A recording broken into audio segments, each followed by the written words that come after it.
I have always been her, I just remembered now. Did you also assume that feeling hopeless, powerless, always struggling, always trying hardest for the bare minimum was just part of your personality?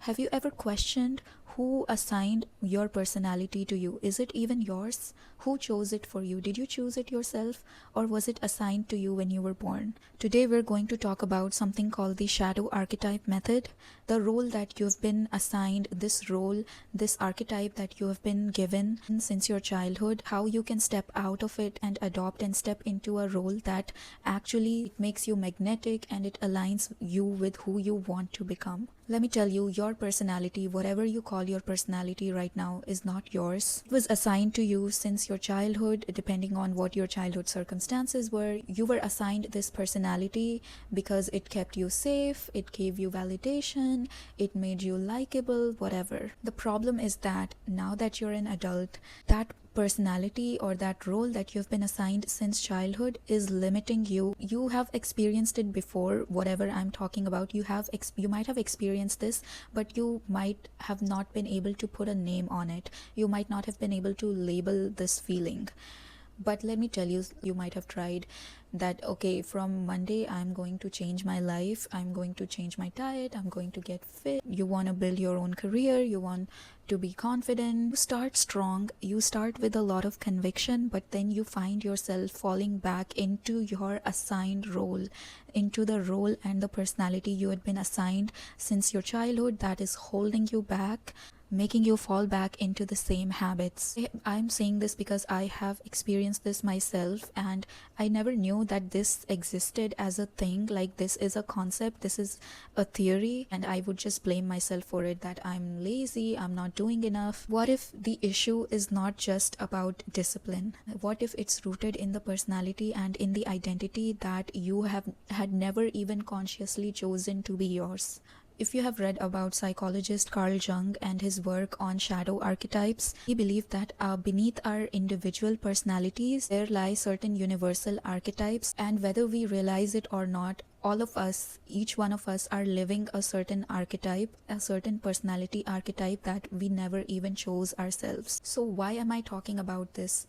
The truth is, we can actually choose our own archetype. A lot of people do this. Your favorite politicians, pop stars, actors, even in acting, there is something called a method acting, which is quite similar to this, in which the actors, they don't act like their character, but rather they believe themselves to be the character itself. They don't act like it. They believe that they are already that person, and for that certain moment they abandon their own original self and they completely become that character. So what I want you to do this, I want you to choose your archetype. I want you to choose your character that you want to become. This time you are choosing it. It was not assigned to you by someone else. It was not depending on your childhood. It was not depending on your childhood circumstances. It is a character that you are actually choosing with your own conscious mind, and I want you to go big with it. Whatever characteristics you want to have in this archetype that you will become, not like you will become, but you already were this character, this archetype, and you are just remembering now. In order to make it more real, in order to make it more practical, I want you to give this archetype a name, a new name, and I want you to choose an object. It could be whatever. For example, it's my iPad. I know it sounds a little silly and like a little wooey, but whenever I look at my iPad, because it's the device that I do most of my work on, so whenever I look at my iPad, I think of it like it's creating a shortcut to my archetype, to my ideal archetype, and it's like a shortcut to different mentality. It's like glitching your brain to a new mentality and into a new way of thinking.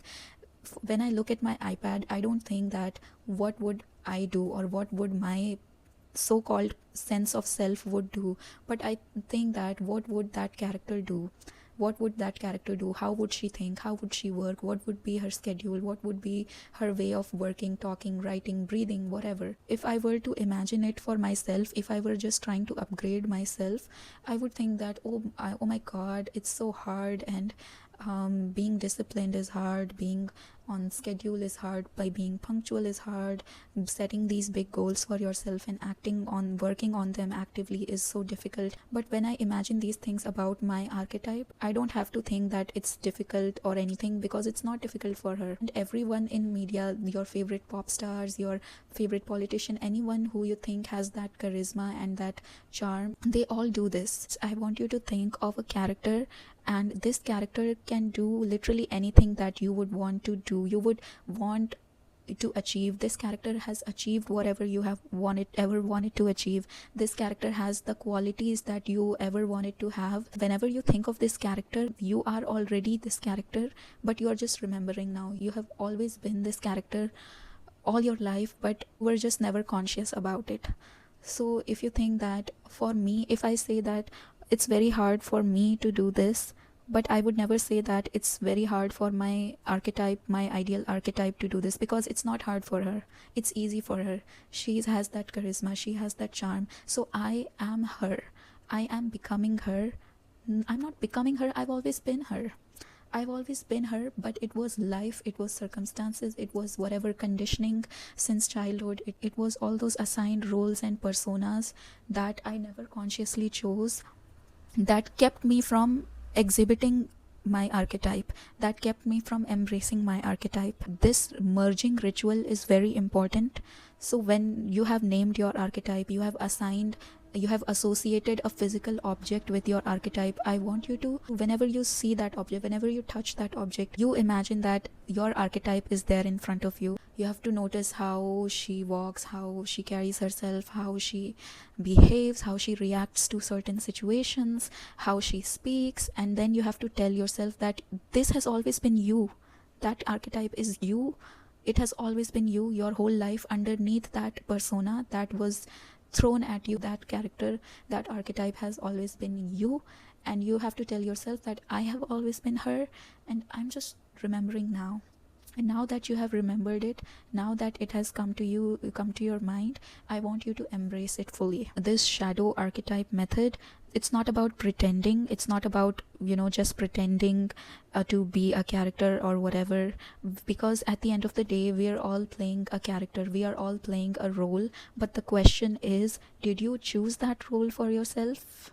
And if you were to choose a role for yourself, what would it be, and how different it will be from your current self?